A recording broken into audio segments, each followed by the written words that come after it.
To talk about self-care for a little bit. I have really been against self-care for a long time now, and I'm going to kind of explain what I mean by that. So a lot of what we've been fed in social media is you have to take care of yourself, and we are fed this through curated videos online to showcase what a daily routine looks like, and that includes a lot of healthy food. It includes going for walks. It includes spending money, and that is often fed to us through social media. And so we have this idea of what self-care is, and we can kind of like translate it into an Islamic sense where we say, well, our body is an imana, we have to take care of our body and things like that. Now that in itself has a context.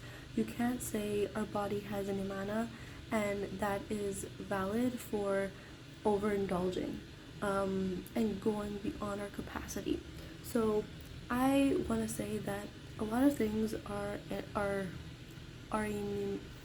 a lot of things are in a manner, whether that's our money, our body, our children, our position. Like for example, like if we're a leader, a lot of things are if we're a boss.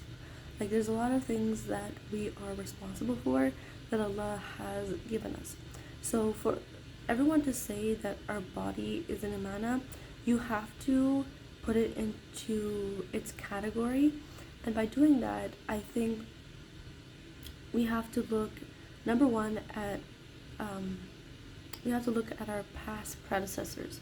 If I were to be in Jannah, inshallah, and if I was standing beside Maryam alayhi salam, if I were to be standing with females in Jannah, they have no concept of self-care and they put in so much sacrifice. And how dare I stand beside them and I have just dedicated myself to keeping my body healthy and taking care of myself.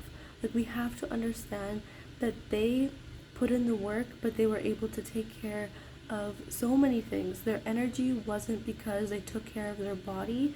Their energy was because their mind and soul was towards Allah, and that gives somebody enough energy to do beyond like a lot of great effort. So I don't want people to be held back by this idea of self-care, because it's a way that shaitan will get you. And how do you know like what your limit is when it comes to self-care? You cannot judge, okay, this is enough for myself. Like we have to use a judgment scale. So kind of how I view self-care, like how I implement it in my day-to-day life and how I judge how much is too much self-care. So I'm going to talk about it in many different ways. Number one is goals. We have to understand our main goal is to obtain Allah's pleasure, for Allah to be pleased with us when we pass away, for Allah to embrace us in His mercy, and to inshallah go to Jannah. That is our ultimate goal as Muslims. And then you have this perspective that we should have some dunya goals in order to leave more people to Jannah, right? So whether that something that you put your effort in this dunya and know that people are clinging on to Jannah along with that goal, if that makes sense. So whether that is building community through an initiative, just gathering people and talking about Allah and putting effort into something in this dunya to ensure that we are reminded of Allah. Like couples should be having a goal together to just gain Allah's mercy and want to rank higher in Jannah. There needs to be like a little bit more blood and sweat and tears, in my opinion. If we can try to do it in this life, like we need to try to exert what we can.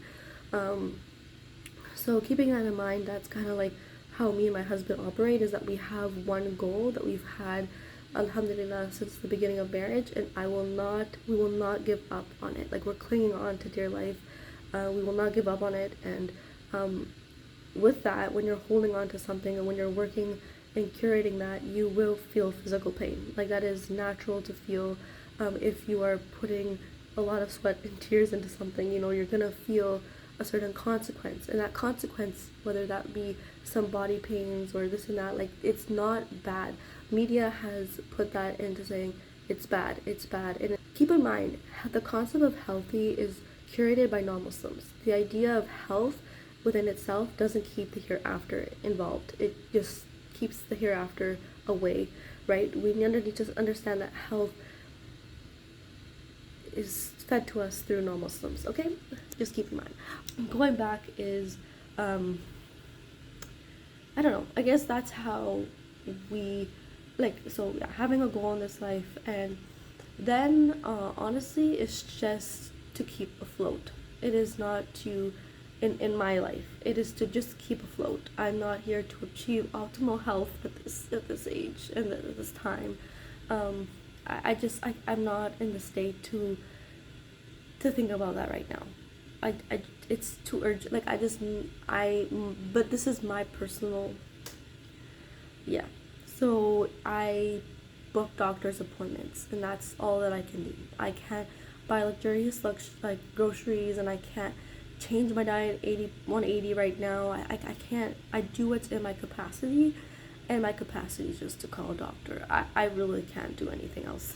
So it's great in theory but it is not practical for me right now, and I accept the reality of what yeah. And I talked about earlier, like, we have so many amanas that they're gonna, yeah, I don't know.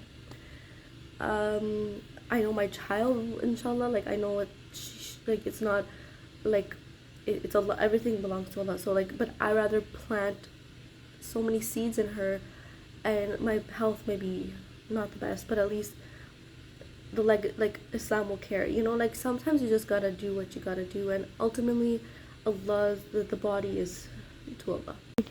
One more perspective on it is that if I were standing in front of Allah, I believe that there is this category that Allah has given us to stay away from harming the body, meaning that we stay away from addictions, and there's alcohol and smoking and things like that we're not permitted to do. And so we take that into account of like, Allah has given us help in the category of how to take care of our body, meaning like no pork and things like that. So there is wisdom in all what we are permitted to do and not permitted to do.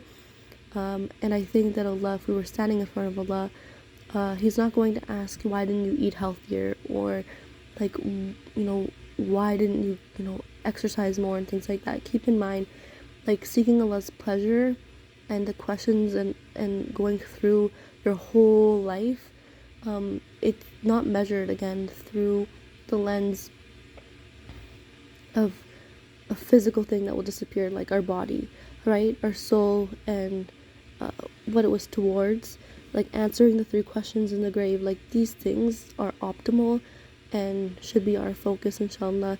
So I hope that this talk can kind of put self-care in perspective, inshallah. Assalamu alaikum.